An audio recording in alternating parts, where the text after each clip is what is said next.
शरत कैसी अगले मोहब्बत की तवज्जो है, शरत कैसी अगले मोहब्बत की तवज्जो, मिलता नहीं वरना ये मोहब्बत का नगीना, मिलता नहीं वरना ये मोहब्बत का नगीना।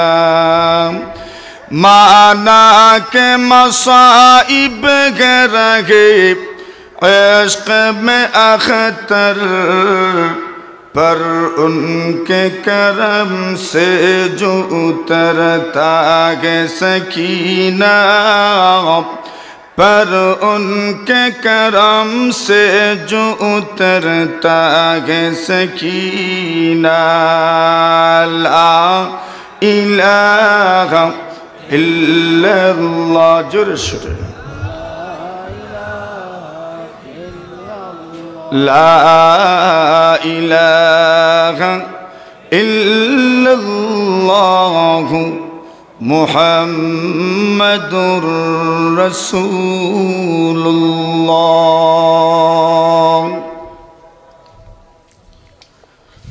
ঐতিহ্যবাহী ইসমাইলপুর জামে মসজিদ পরিচালনা কমিটি ও ইসলামী যুব সংঘের উদ্যোগে আয়োজিত অধ্যক্ষার 19তম বার্ষিক তাফসীরুল কোরআন মহাসম্মেলনের সম্মানিত সভাপতি মুআজ্জাজ মুকাররম হযরত উলামায়ে কেরাম, মুরব্বী সাহেবান, যুবক ভাইয়েরা, পর্দার আড়ালে অবস্থানরত অত্যন্ত শ্রদ্ধেয়া সম্মানিতা মা ও বোনেরা, আলোচনার প্রারম্ভে মহান রব্বুল আলামিনের অসংখ্য অগণিত শুকরিয়া আদায় করছি, যিনি আপনাকে আমাকে আজকের এই মহতী মাহফিলে উপস্থিত হয়ে কোরআন ও সুন্নাহের আলোকে কিছু কথা বলার ও শোনার তৌফিক দান করেছেন।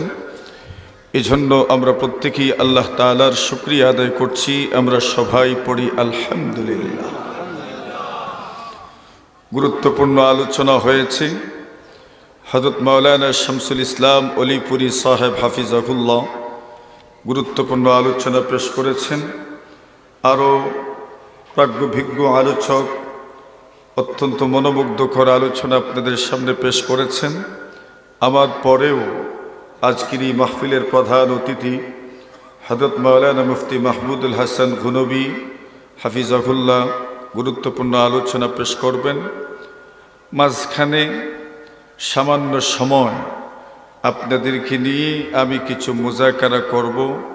আল্লাহ তাআলা আমাদেরকে দ্বীনি জজবানি কথাগুলো শোনার তৌফিক দান করুন। সবাই বলি আমিন। কথা লম্বা হবে না, শর্ট সময়ে কয়েকটি আমলি কথা বলে বিদায় নিব ইনশাআল্লাহ। আমার আপনার জীবন এমন একটা ঘূর্ণয়ের মধ্যে আছে। দিন যাচ্ছে, রাত হচ্ছে, রাত যাচ্ছে, দিন হচ্ছে।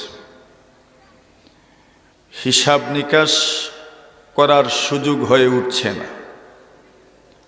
অথচ আমাদের জন্য নির্দেশনা হলো হাসিবু ক্বাবলা আন তুহাসাবু, তোমাদের হিসাব নেয়ার আগে নিজে নিজে নিজের হিসাব করো।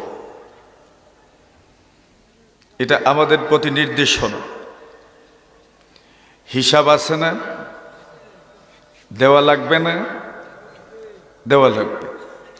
যিনি হিসাব নেবেন উনি আমাদের উঠা বসা চলাফেরা সব কিছু দেখেন কিনা?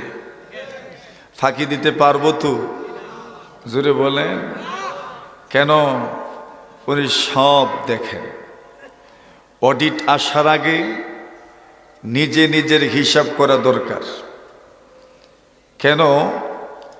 নিজে নিজের হিসাব করলে সংশোধনের সুযোগ আছে। কিন্তু যদি হিসাব করি না, আর যদি আল্লাহর সম্মুখীন হয়ে যায় তাহলে শুধরানোর আর কোনো সুযোগ থাকবে না। আল্লাহ রাসূল বলেন, প্রত্যেকটি মানুষ সকালবেলা ঘুম থেকে উঠার পরে ফাবাইউন নাফসা, সে তার সওদা করে, তাকে বিক্রি করে, কোন পথে বিক্রি করে? ফামুতিকুহা আও মুবিকুহা। রাসূল বলছেন, হয়তো সে তাকে মুক্ত করে, আর না হয় সে নিজেই তাকে ধ্বংস করে দেয়। অর্থাৎ সে তার মুক্তির মিছিলে অংশগ্রহণ করে সে মুক্তির পথে পরিচালিত হয়, আর না হয় সে ধ্বংসের পথে পরিচালিত হয়। হিসাব তো আপনার কাছেও আছে, আমার কাছেও আছে। আমি আপনার হিসাব বলা জরুরি নয়, আপনিও আমার হিসাব বলা জরুরি নয়। ঠিক নেই? প্রত্যেকের হিসাব আছে না নাই? প্রত্যেকেই আমি আমার নফসকে কোন দিকে পরিচালিত করছি, হয়তো মুক্তির পথে, আর না হয় ধ্বংসের পথে। মুক্তির পথে যদি পরিচালিত হতে পারেন, দুনিয়াতেও সফল, পরকালেও সফল। আর যদি মুক্তির পথ থেকে ভ্রষ্টতা যদি আমাকে পেয়ে যায়, দুনিয়াতেও বিফল, পরকালেও বিফল। এজন্যই রাসূলুল্লাহ সাল্লাল্লাহু আলাইহি ওয়াসাল্লামের সাহাবায়ে কেরামের প্রধান টার্গেট থাকতো, ইয়া রাসূলুল্লাহ, এমন কোন আমল আমাদেরকে বলেন যে আমল করলে পরে জান্নাতি হতে পারে। এক সাহাবী নবীজির কাছে গেলেন আর বলেন, ইয়া রাসূলুল্লাহ, আমাকে এমন এক আমলের কথা বলেন যেই আমল করতে পারলে জান্নাতি হব। রাসূল সকলকে এক আমল বলেন না, ওনাকে বলেছেন, কুন ইমামা কওমিক, তুমি তোমার জাতির ইমাম হয়ে যাও। সুবহানাল্লাহ। উনি বললেন, ইয়া রাসূলুল্লাহ, ফাইল্লাম আকদির, যদি ইমাম হতে পারি না? নবী বললেন, তো ফাকুন মুয়াজ্জিনাহুম, তো মুয়াজ্জিন হয়ে যাও। সুবহানাল্লাহ। কিছু বুঝলেন? রাসূলুল্লাহ প্রশ্ন করেছেন, ইয়া রাসূলুল্লাহ, বলেন না এমন আমল যেই আমল করলে জান্নাতি হব। রাসূল বলেছেন, ইমাম হয়ে যাও। পারবেন? আপনারা ইমাম হইতে পারবেন? রাসূল বলছেন, কুন ইমামা কওমিক, তোমার জাতির ইমাম হয়ে যাও। বললেন, যদি পারি না তো ফাকুন মুয়াজ্জিনাহুম, মুয়াজ্জিন হয়ে যাও। সুবহানাল্লাহ। তো ইমাম হতে পারলে জান্নাতি হয়ে যাবেন, মুয়াজ্জিন হতে পারলে জান্নাতি হয়ে যাবেন। রাসূল বলেন, সালাসাতুন আলা কুসবানিল মিসকি ইয়াউমাল কিয়ামা। রাসূল বলছেন, তিন ধরনের মানুষ কিয়ামতের দিন মিশকে আমভরের স্তূপের উপর দাঁড়ায় থাকবেন। সুবহানাল্লাহ। তার মধ্যে একজন, মান আম্মা কওমান ওয়া হুম বিহি রাদুন, যারা ইমামত করেন, যারা ইমাম হন এমন অবস্থায় যে মুসল্লিরা তার উপর রাজি খুশি, এমন ইমাম কিয়ামতের দিন মিশকে আমভরের স্তূপের উপর দাঁড়িয়ে থাকবেন। সুবহানাল্লাহ।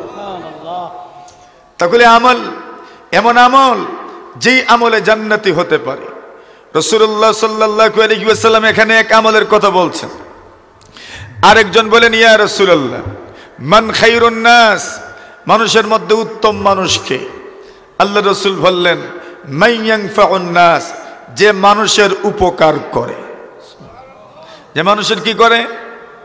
হিসাব করেন তো, জীবনটাকে হিসাব করেন, দেখেন না কত মানুষের উপকার করছেন। মানুষের উপকার করতে পেরেছেন নাকি ক্ষতি করছেন, হিসাব করেন। আল্লাহ রাসূলকে প্রশ্ন করেছেন, ইয়া রাসূলুল্লাহ, মান খায়রুন নাস, সর্বোত্তম মানুষকে, উৎকৃষ্ট মানুষকে, ভালো মানুষকে? আল্লাহ রাসূল জবাব দিয়েছেন, মান ইয়ানফাউন নাস, যে মানুষের উপকারে আসতে পারছেন নি মানুষের উপকারে? আরে পারছেন, কে বলছে পারেন নাই? কত মানুষের উপকার করছেন, কে বলে করেন নাই? কত মানুষের উপকার করেছেন, আপনি টেরই পান নাই কত মানুষের উপকার করেছেন। বাকি ক্ষতিও যে করছেন এটাও তো অস্বীকার করা যেত না। উপকার করেন নাই যে এমন না, করেছেন, তবে ক্ষতিও করছেন। তো ক্ষতি করছেন যে, ওইটা তো আমার জন্য আপনার পয়েন্ট কমলো, রসুল বলছেন উত্তম কে বলে মাইয়ানফাউন নাস, যে মানুষের উপকার করে। রাসূলুল্লাহ সাল্লাল্লাহু আলাইহি ওয়াসাল্লাম বলেন, কেউ যদি মানুষের উপকার করার জন্য ঘর থেকে বের হয় আর সামান্য সময় হাঁটে, সামান্য সময় যদি একটু কোশিশ করে, একটু চেষ্টা করে, রসুল বলছেন আমার মসজিদে 10 বছর ইতিকাফ করলে যেমন সওয়াব, একজন মানুষের একটা প্রয়োজন যদি পুরা করে দিতে পারো সমান সওয়াব। সুবহানাল্লাহ। রাসূলকে প্রশ্ন করলেন মান খায়রুন নাস, উত্তম মানুষ কে? নবী বললেন যে তার মানুষের উপকার করে। আরেকজন প্রশ্ন করেন, ইয়া রাসূলুল্লাহ উত্তম মানুষ কি, ভালো মানুষ কি? নবী বলেন যে তার বউয়ের সাথে ভালো ব্যবহার করে। সুবহানাল্লাহ। না এটা গরওয়ালার জন্য যে রসুলকে প্রশ্ন করেন, ইয়া রাসূলুল্লাহ সর্বোত্তম মানুষকে? নবী বললেন যে তার পরিবারের জন্য ভালো, যেই স্ত্রী তার স্বামীর জন্য ভালো, যেই স্বামী তার স্ত্রীর জন্য ভালো, রসুল বলছেন সবচেয়ে উত্তম মানুষ। তো এই দিক থেকে আমি উত্তম মানুষ হতে পারি। আমার স্ত্রীর সাথে যদি আমার সম্পর্ক ভালো হয়, যদি তার সাথে আমার আচরণটা ভালো হয়, আমি উত্তম মানুষের খাতারে সামিল হইতে পারি। যদি স্ত্রীর যদি আচরণ স্বামীর সাথে ভালো হয়, উত্তম মানুষের খাতারে সেও সামিল হইতে পারে। আরেকজন প্রশ্ন করেন, ইয়া রাসূলুল্লাহ সবচেয়ে উত্তম আমল কোনটা? নবীজি বলেন সর্বোত্তম আমল হইল আল্লাহর জিকির করা। সুবহানাল্লাহ। জোরে বলেন। আরেকজন প্রশ্ন করেন, ইয়া রাসূলুল্লাহ সর্বোত্তম আমল কোনটা? আল্লাহ রসুল বলেন নির্ধারিত সময়ে নামাজ পড়া। প্রশ্ন করেন, ইয়া রাসূলুল্লাহ অতঃপর কোন আমল? নবী বললেন মা বাবার সাথে সুন্দর আচরণ করা। প্রশ্ন করেন অতঃপর কোন আমল? নবী বললেন আল জিহাদু ফি সাবিলিল্লাহ, আল্লাহর রাস্তায় জিহাদ করা। সুবহানাল্লাহ। তো মা বাবার খেদমত, একদিকে ঈমান, একদিকে নামাজ সঠিক টাইম মতো পড়া, আরেকদিকে আল্লাহর রাস্তায় যুদ্ধ করা, মধ্যখানে মা বাবার খেদমত, এত বড় আমল। আরেকজন প্রশ্ন করেন, ইয়া রাসূলুল্লাহ কোন আমল সর্বোত্তম? আল্লাহ রসুল বললেন ঈমানুম বিল্লাহ, আল্লাহর উপর ঈমান আনা। জোরে বলেন সুবহানাল্লাহ। আরেকজন প্রশ্ন করেন, ইয়া রাসূলুল্লাহ মুসলমানদের মধ্যে কে উত্তম?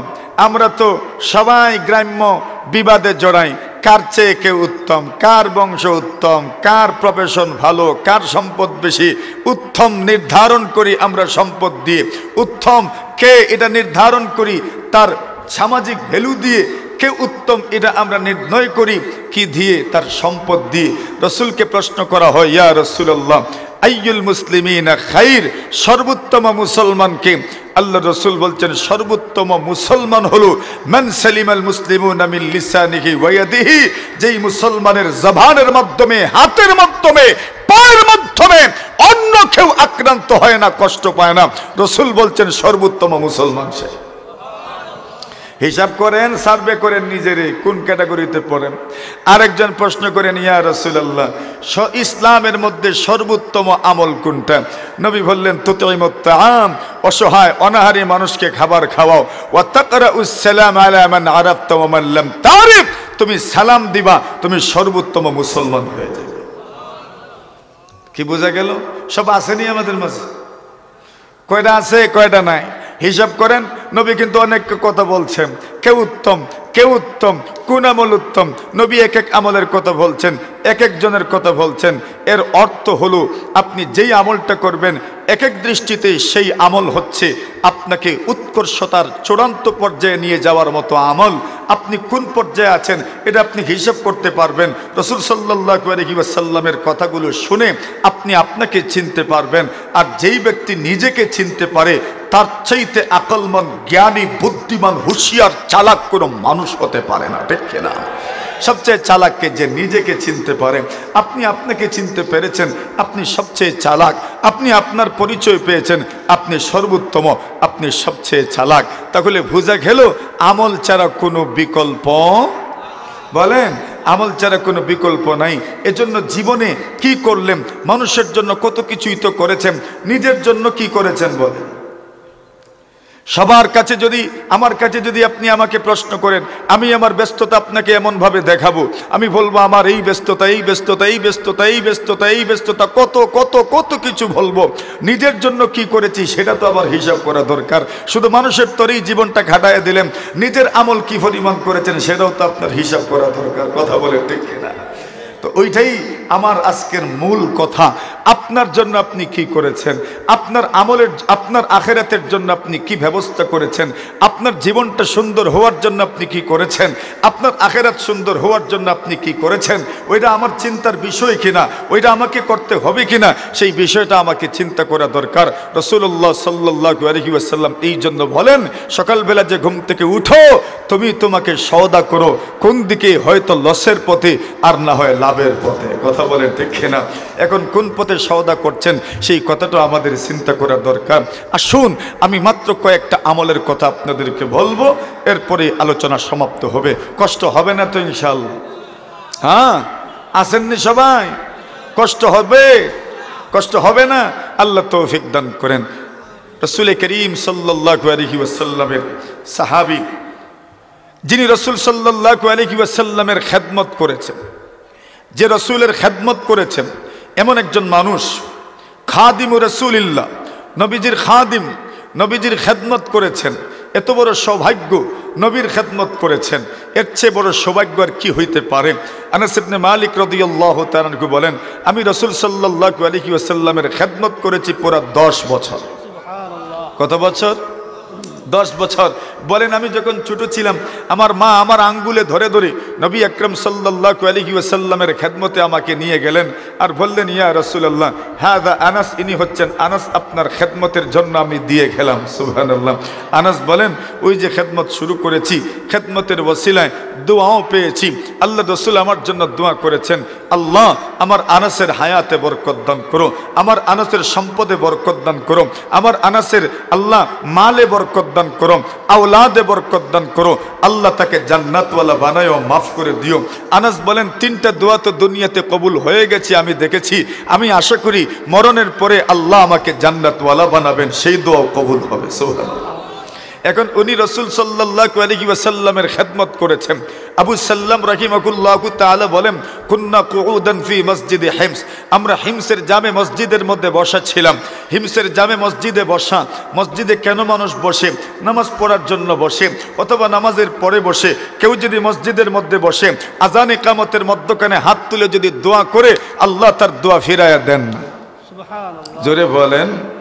কেউ যদি আল্লাহর ঘর মসজিদে বসে আর এক নামাজের পরে আরেক নামাজের জন্য অপেক্ষা করে, নবী আকরাম সাল্লাল্লাহু আলাইহি ওয়াসাল্লামের সাহাবী একদিন নবীর কাছে অনুমতি চাইলেন, ইয়া রাসূলুল্লাহ আমাদেরকে অনুমতি দিন, আমরা চাই আমরা পরিবার পরিজনকে ত্যাগ করে, সারা দুনিয়া ত্যাগ করে আমরা সন্ন্যাস হয়ে যাব, বৈরাগী জীবন যাপন করব, ইয়া রাসূলুল্লাহ আমাদেরকে অনুমতি দিন।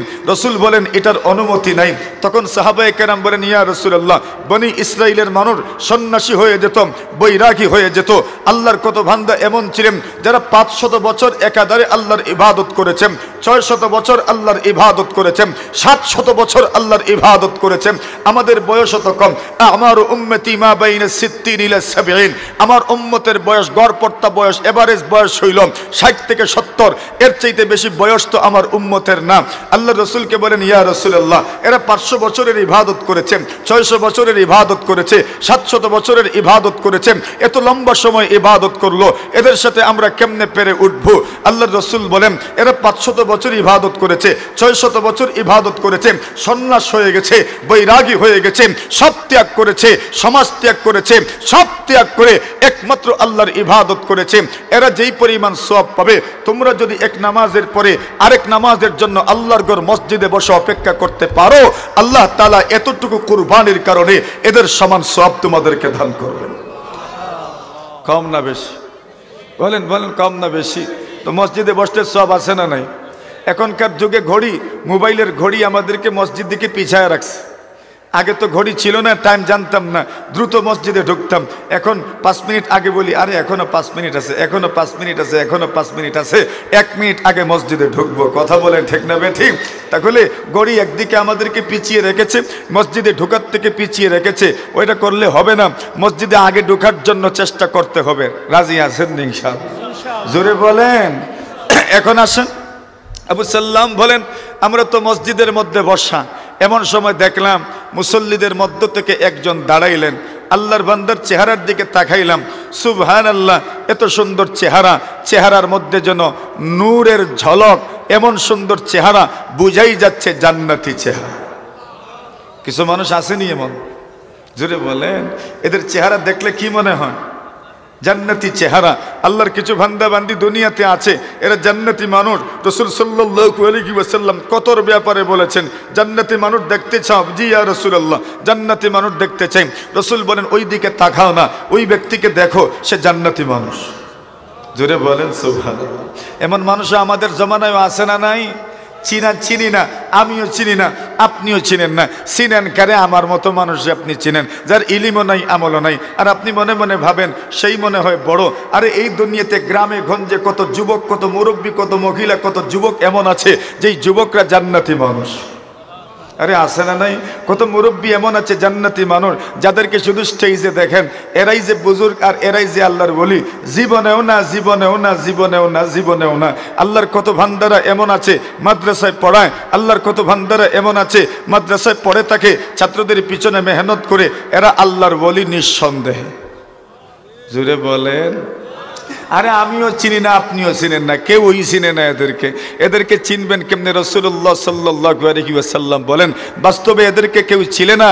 ইন্নাল্লাহা ইউহিব্বুল আবরার আল আতকিয়া আল আকফিয়া আল্লাযীনা ইযা গাবু লাম ইফতাকাদু ওয়া ইযা হাদারু লাম ইউদাউ কুলুবুহুম মাসাবিকুল হুদা ইয়াখরুজুনা মিন কুল্লি গাবরা মাজলামাতিন।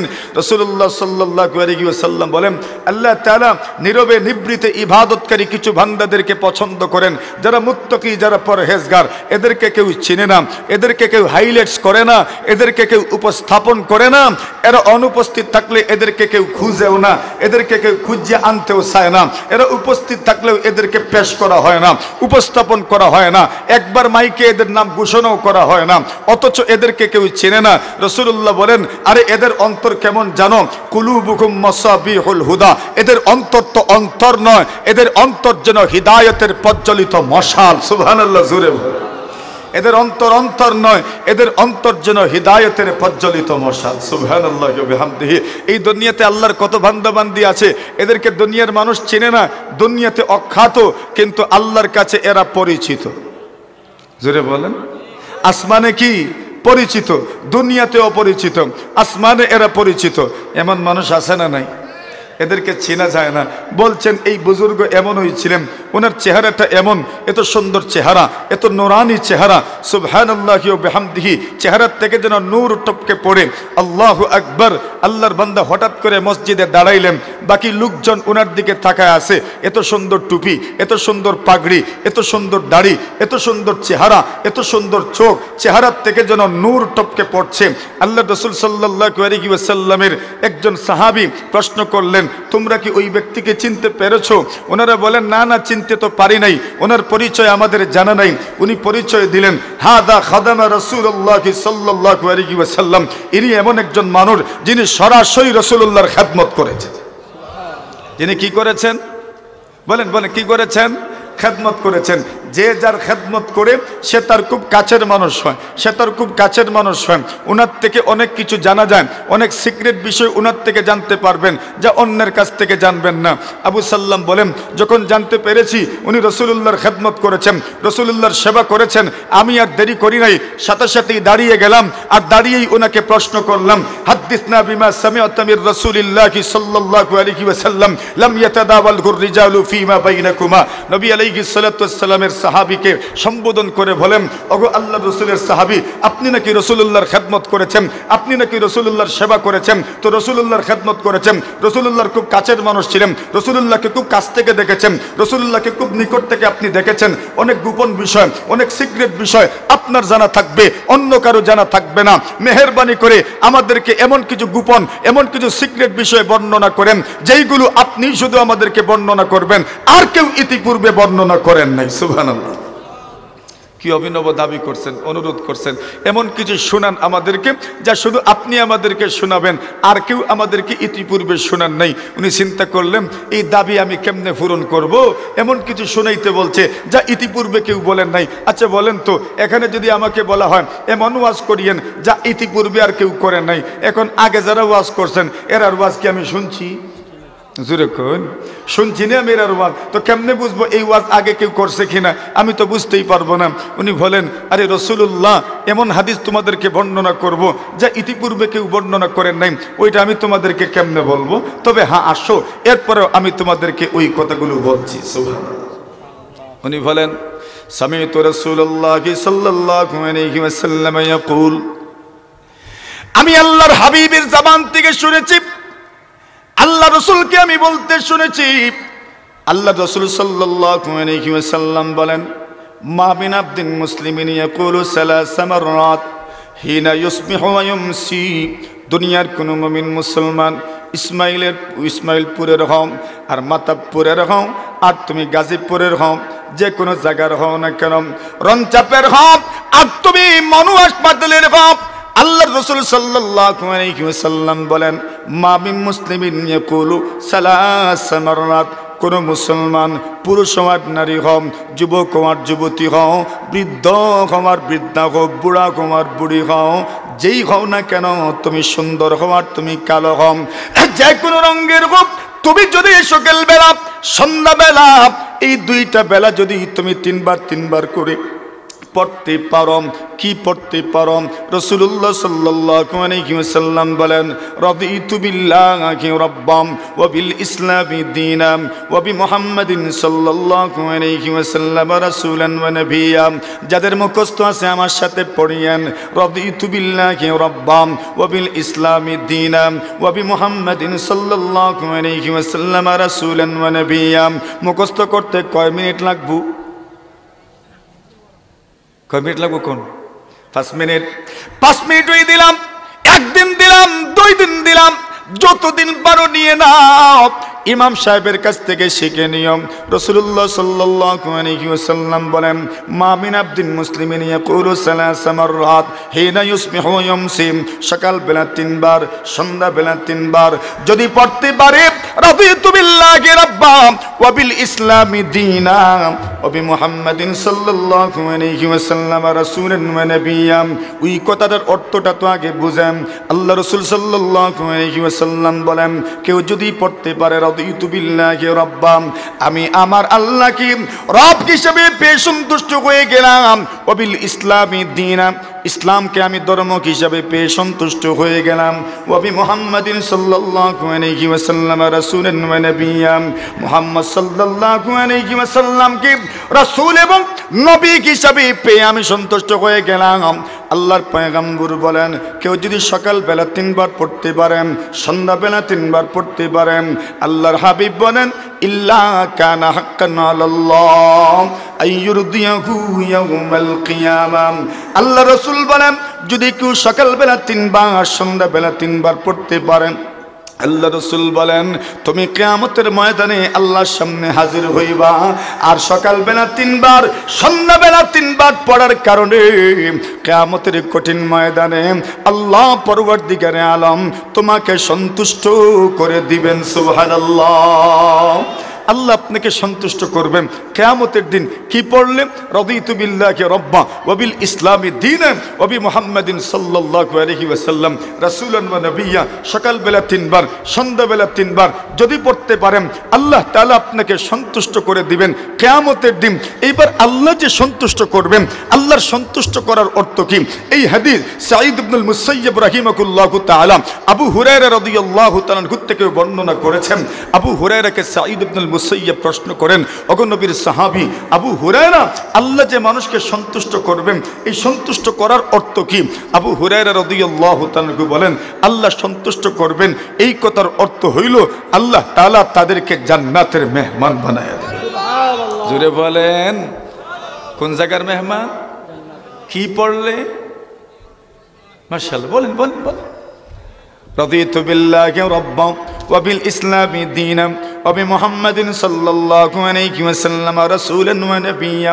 এই কথা মেনে নিতে পারো, এই মন মানসিকতা তৈরি করার জন্য আপনাকে শেখানো হয়েছে আমি প্রথমে বাঙালি, কিন্তু আমাদেরকে শেখানো হচ্ছে না না, আমাদের প্রথম পরিচয় হচ্ছে আমরা মুসলমান। কথা বলে ঠিক কিনা? সুতরাং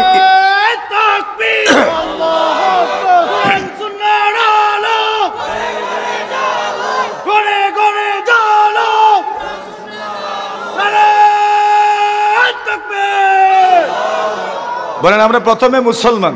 এখন দেখেন আমি যে জিকিরটা বললাম, এই জিকিরের মধ্যে আপনার ইসলামের উপর সন্তুষ্টি এটা প্রকাশ পাবে যখন আপনি বলবেন ওয়াবিল ইসলামি দীনা, আমি ইসলামকে ধর্ম হিসেবে পেয়ে সন্তুষ্ট হইলাম। এখন আপনি যত এটা বলবেন, যত অর্থ অনুভব করবেন, উপলব্ধি করবেন, দিলে দিলে এটার একটা উপলব্ধি আসবে আপনার দিলে, তখন আপনার দিলে ঈমান মজবুত হবে, ঈমান সুদৃঢ় হবে। আর ঈমান যদি কোনো মানুষের দিলে মজবুত হয়ে যায়, সুবহানাল্লাহি ওয়া বিহামদিহি সুবহানাল্লাহিল আযীম, পুরো দুনিয়া ছাড়তে রাজি, এরপরও ঈমানের পথ ছাড়তে রাজি হবে না। ঠিক না? আরে পুরো দুনিয়ার বন্ধুত্ব যা কিছু আছে সব বন্ধুত্ব রাখবেন, আপনার বন্ধুত্ব কোন কষ্টি পাথরে আপনি মাপবেন? আপনি কষ্টি পাথর রাখতে হবে ঈমান। আপনার ঈমানের সাথে সাংঘর্ষিক যা কিছু আছে সব কিছুকে তালাক দিবেন, সব কিছুকে ত্যাগ করবেন। কোন কোন কারণে আপনার ঈমান ভঙ্গ হয়, কোন কোন কারণে আপনার ঈমান চলে যায়, ওই কথাগুলো আপনাকে শিখতে হবে, জানতে হবে। এজন্য আমাদেরকে ট্রেনিং দেওয়া হচ্ছে, আমাদেরকে প্রশিক্ষণ দেওয়া হচ্ছে। তুমি সকালবেলা একবার বলো ওয়াবিল ইসলামি দীনা, সন্ধ্যাবেলা আবার বলো ওয়াবিল ইসলামি দীনা, আমি ইসলামকে ধর্ম হিসেবে পেয়ে সন্তুষ্ট। মুসলমান হওয়ার কারণে আমার মধ্যে কোনো হীনমন্যতা কাজ করছে না, মুসলমান হওয়ার কারণে আমার মধ্যে কোনো সংকোচতা কাজ করছে না, মুসলমান হওয়ার কারণে আমি মনে মনে মনক্ষুণ্ণ হই নাই, বরং মুসলমান হওয়ার কারণে আমি গর্বিত, আমি গর্ববোধ করি। কথা বলে দেখে না? এই তাসবির সারাংশ এটা, ওবিল ইসলামি দীন। সময় এসেছে এমন একটা সময়, মানুষ নিজেদেরকে মুক্ত চিন্তার ধারক বাহক প্রমাণ করার জন্য নিজেদেরকে মুসলমান পরিচয় দেয় না। সে বলে আমি প্রথমে একজন মানুষ, আমি প্রথমে একজন মানুষ, আমি মানুষের অধিকার নিশ্চিত করব। এই কথা আপনার মুখে মানায় না। ইসলামের চাইতে মানবাধিকারের ব্যাপারে এত সুচ্ছা ভূমিকা দুনিয়ার অন্য কোনো ধর্ম রাখতে পারে না। ঠিক না? সবচেয়ে বেশি মানবাধিকারের সবচেয়ে কাছের নয়, একদম মানবাধিকার মানেই হচ্ছে ইসলাম। ইসলাম আর মানবাধিকার একটা আরেকটার চেয়ে অবিচ্ছেদ্য নয়, অবিচ্ছিন্ন নয়, একটা আরেকটার সাথে এমন কানেক্টেড যে একটার সাথে আরেকটার সম্পর্ক এমন গাঢ়। যেখানেই ইসলাম আছে সেখানেই মানবাধিকার আছে। কথা বলেন ঠিক না? মানুষ আজকাল কথায় কথায় মানবাধিকারের স্লোগান দেয়, মানবাধিকার নিশ্চিত করার জন্য সকলকে বলে। আরে মানবাধিকার বলতে কি? দুনিয়াতে সব মানুষের অধিকার সমান হয় না। একটা ছোট্ট ছেলের অধিকার আর একজন বড় মানুষের অধিকার কখনো সমান হতে পারে না। নিম্নাঞ্চলের মানুষের অধিকার আর উপরাঞ্চলের মানুষের অধিকার সমান হতে পারে না। যারা নিম্নাঞ্চলে থাকবে এদের জন্য বাঁধ নির্মাণ করে পানি আপনার বন্ধ করে দেওয়া, পানি আটকানো তাদের জন্য অধিকার, কিন্তু উপরাঞ্চলে যারা আছে এদের জন্য বাঁধ কেটে পানি নিষ্কাশনের ব্যবস্থা করা তাদের জন্য অধিকার। কথা বলেন? সব যুগের মানুষের অধিকার কি নয়? সমান নয়। সব স্থানের মানুষের অধিকার সমান নয়। স্থান কাল পাত্র ভেদে মানুষের অধিকারের মধ্যে পরিবর্তন আসে, সময়ের পরিবর্তনে মানুষের অধিকারের মধ্যে পরিবর্তন আসে, স্থানের পরিবর্তনে মানুষের অধিকারে পরিবর্তন আসে। ঠিক এইভাবে কোনো মানুষের মিজাজ মর্জির দিকে লক্ষ্য করে তার অধিকারের মধ্যে পরিবর্তন আসতে পারে। সব মানুষ তো আর এক জাতের মাটির তৈরি নয়। রাসূলুল্লাহ সাল্লাল্লাহু আলাইহি ওয়াসাল্লাম বলেন পুরো দুনিয়ার মধ্যে যাপটা দিয়েছেন, পুরো দুনিয়া থেকে মাটি সংগ্রহ করা হয়েছে, পুরো দুনিয়া থেকে মাটি সংগ্রহ করে এই দুনিয়ার মাটি সব জায়গাতে যে নরম এমন তো নয়। কিছু জায়গার মাটি তো শক্ত আছে, কিছু জায়গার মাটি তো কঙ্কর মিশ্রিত আছে, কিছু জায়গার মাটি তো কালো, কিছু জায়গার মাটি তো সাদা, কিছু জায়গার মাটি তো লাল বর্ণের, কিছু জায়গার মাটি তো হলুদ বর্ণের। আল্লাহ রাসূল বলেন ফাজা বানু আদম আলা কদরিল আরদি। আল্লাহ রাসূল সাল্লাল্লাহু আলাইহি ওয়াসাল্লাম বলেন জমিনের মধ্যে যত প্রকার আছে, মাটির মধ্যে যত প্রকার আছে, মানব জাতির মধ্যে তত প্রকার আছে। আছে না নাই? কিছু মানুষ নরম, কিছু মানুষ একদল মানুষ নরম তো আরেকদল মানুষ গরম। একদল মানুষের মেজাজে নম্রতা আছে, আরেকদল মানুষের মেজাজে আপনার দেখবেন একটু গরমাই আছে। কেন? আল্লাহর জমিনে যে মাটি আছে ওই মাটিও কোনো জায়গার মাটি নরম, কোনো জায়গার মাটি শক্ত। আল্লাহ কারে কোন মাটি দিয়ে বানাইছে বলতে পারবে? এটা তো বলার সুযোগ নেই। কোনো জায়গার মাটি হলো সুন্দর, এজন্য দুনিয়ার মানুষের মধ্যে একদল মানুষ সুন্দর। কোনো জায়গার মাটি হলো লাল, এজন্য দুনিয়ার কোনো মানুষ এরাও লাল বর্ণের। কিছু মানুষ আছে লাল সাদা মিশ্রিত, কিছু মানুষ আছে বাদামি রঙের। আমরা কোন রঙের? কোন কালারের? আরে মাটির অরিজিনাল কালারের হইলাম আমরা। আর কথা বলে ঠিক না ঠিক? মাটির অরিজিনাল কালারের হইলাম আমরা। তাহলে মানুষের মধ্যে ভিন্নতা আছে, রঙে ভিন্নতা আছে, মিজাজে ভিন্নতা আছে। সুতরাং সব মিজাজের মানুষের অধিকার সমান নয়, সব জায়গার মানুষের অধিকার সমান নয়। এই জন্য ইসলাম মানুষের মৌলিক অধিকার নিশ্চিত করেছে। ইসলাম মানুষের মৌলিক অধিকার নিশ্চিত করেছে। জাতি ধর্ম বর্ণ নির্বিশেষে সবার জন্য প্রথম নম্বরের অধিকার হচ্ছে তার বেঁচে থাকার অধিকার। কোন অধিকার? বলেন বলেন, কোন অধিকার? একটা মানুষ জন্ম নিবে, তার প্রথম অধিকার হলো কি? বেঁচে থাকতে দিতে হবে, সুন্দর একটা পরিবেশ তাকে দিতে হবে যেন বেঁচে থাকতে পারেন। সুতরাং একজন মানুষের জীবনের প্রথম মৌলিক অধিকার হচ্ছে বেঁচে থাকার অধিকার। লক্ষ্য করে দেখেন ইসলাম এই ব্যাপারে কি বক্তব্য দিয়েছে। ইসলাম বলেছে তুমি যদি ইচ্ছাকৃত কোনো মানুষকে হত্যা করো, তুমি যেন গোটা মানব সম্প্রদায়কে হত্যা করেছো। ইসলামের বক্তব্য সুস্পষ্ট। আপনি অযাচিতভাবে, অনৈতিকভাবে, তো আপনি অনর্থকভাবে, অযাচিতভাবে, জুলুম অন্যায়ভাবে কোন মানুষকে আপনি হত্যা করতে পারবেন না। যদি করেন, একটা মানুষকেই হত্যা করেন নাই, গোটা মানব সম্প্রদায়কে আপনি হত্যা করেছেন, ঠিক কিনা? এখন দেখেন তো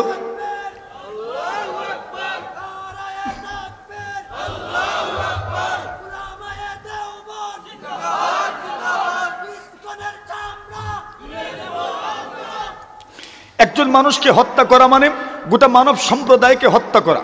কথাটা খুব ভালো করে মনে রাখেন, এটা মানুষের মৌলিক মানবাধিকার। মানুষের অধিকারের মৌলিক অধিকার হচ্ছে তার বেঁচে থাকার অধিকার।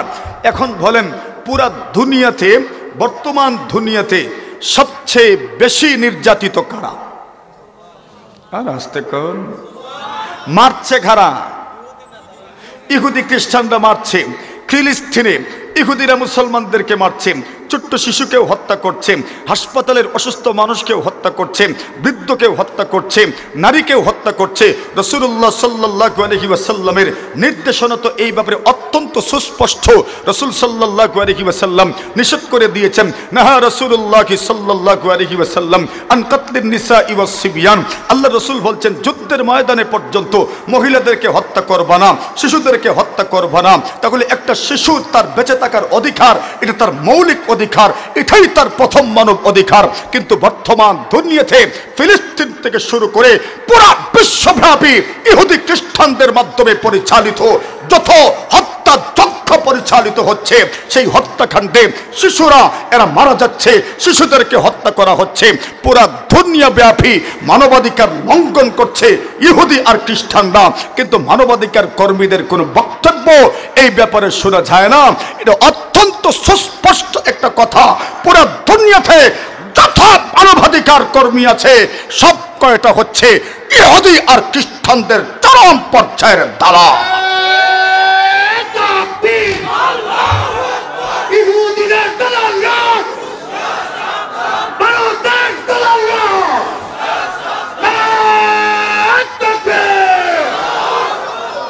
আমার কথা বুঝিয়েন, আমি যেই কথাটা বলছি মানবাধিকার বলতে কি। দুনিয়ার মানুষ এখন প্রশ্ন করে ইসলামের প্রশ্নে মানবাধিকারের ব্যাপারে গুরুত্ব। আপনি ইউরোপিয়ানদের বক্তব্য শুনবেন, এরা মানবাধিকার প্রতিষ্ঠার ক্ষেত্রে গুরুত্ব প্রদান করেন, নারী অধিকার প্রতিষ্ঠার ক্ষেত্রে গুরুত্ব প্রদান করেন। এই বক্তব্যগুলো তারা পদে পদে এই বক্তব্যগুলো আমাদের সামনে নিয়ে আসে। আরে মানবাধিকার বলতে কি? মানুষের মৌলিক অধিকার তার বেঁচে থাকার অধিকার। সেই বেঁচে থাকার অধিকারটাই যদি সে পায় না, তাহলে আপনি কি রক্ষা করলেন বলেন? কথা কই না, ঠিক না? ঠিক। কি রক্ষা করেছেন? মানুষের অধিকার কোনটা আপনি রক্ষা করেছেন? তাকে বেঁচে থাকতে দিলেন না। মানুষের 2 নম্বর মৌলিক অধিকার হচ্ছে তার সম্পদ রক্ষার অধিকার। কি রক্ষার অধিকার? সম্পদ রক্ষার অধিকার। এখন দেখেন একজন মানুষ তার পৈতৃক ভিটেমাটি হারা হচ্ছে। মিয়ানমারে যে জেনোসাইড চলেছিল আপনার 2017-তে, কার না স্মরণ আছে? সবারই তো ওই কথাটা স্মরণ আছে। সেখানে মুসলমানদেরকে আরাকান থেকে তাদের তাদের ভিটেমাটির থেকে উৎখাত করা হয়েছে। এমনকি পুরো বিশ্বব্যাপী অনেক মানুষকে তাদের ভিটেমাটির থেকে উৎখাত করা হচ্ছে। কেন? একমাত্র কারণ হচ্ছে এদের অপরাধটা হচ্ছে এরা মুসলমান, এরা ইসলাম ধর্মে দীক্ষিত। তাহলে আমরা দেখতে পাই এই দুনিয়াতে মুসলমানদেরকে প্রত্যেক ভিটেমাটি হারা করছে যারা, এরাও হচ্ছে ইহুদি এবং খ্রিস্টানেরা। কথা বলেন ঠিক কিনা? এরাও তো ইহুদি খ্রিস্টানেরা। তাহলে মানুষের 2 নম্বর মৌলিক অধিকার, যেই অধিকারটা হচ্ছে তার সম্পদ রক্ষার অধিকার, সেই অধিকারটাও ভুলুণ্ঠিত হচ্ছে, খর্বিত হচ্ছে ইহুদি আর খ্রিস্টানদের কারণে। কথা বলেন ঠিক কিনা? তাহলে বলুন তো, মানবাধিকার লঙ্ঘনের অপরাধে যদি কেউ দণ্ডিত হয়, তাহলে ইহুদি খ্রিস্টানদেরকেই তো প্রথমে দণ্ডিত করা দরকার। কিন্তু এরা আমাদেরকে সবক শোনায়, আমাদেরকে এরা সবক দেয়, আমাদেরকে এরা সবক শোনায়। মেরা মুহতারাম হাজিরিনে কেরাম, তাহলে মানুষের বেঁচে থাকার অধিকার কথাটা মনে রাখিও। নবীল ইসলামী দিনাম রাসূলুল্লাহ সাল্লাল্লাহু আলাইহি ওয়াসাল্লাম বলেন, আপনি আপনার ইসলামটাকে কিভাবে, আপনার ইসলামকে আপনার অন্তরে ভদ্রমূল করবেন, সিরার মধ্যে ভদ্রমূল করবেন। এই জিকিরটা, এই তাসবিহটা আপনি বারবার পড়বেন, ওয়াবিল ইসলামী দিনা ওয়াবি মুহাম্মাদিন সাল্লাল্লাহু আলাইহি ওয়াসাল্লাম রাসূলান ওয়া নাবিয়্যা। আপনি বলবেন, আমি মুহাম্মদ সাল্লাল্লাহু আলাইহি ওয়াসাল্লামকে রাসূল এবং নবী হিসাবে পেয়ে আমি সন্তুষ্ট হইলাম। মুহতারাম হাজিরিনে কেরাম, এই জন্য আপনার ঈমান ও ইসলামকে মজবুত করা দরকার। এত উদার চিন্তার, মুক্ত চিন্তার ধারক না হয়ে ঈমান ইসলামের খোঁজ খবর নেওয়ার দরকার আছে না নাই? কথা বলেন। আল্লাহ তাআলা আমাদেরকে তৌফিক দান করুন। মেহমান এসেছেন, গুরুত্বপূর্ণ বয়ান করবেন। সবাই বয়ান অত্যন্ত ধৈর্যের সাথে শুনবেন, উপলব্ধি করবেন, অনুভব করবেন, নিজের জীবনে এই কথাগুলোর বাস্তবায়নের চেষ্টা করবেন। আল্লাহ তাআলা আমাদেরকে কবুল করুন, মাহফিলকে কবুল করুন। আমাদের সবার জন্য এই মাহফিলকে নাজাতের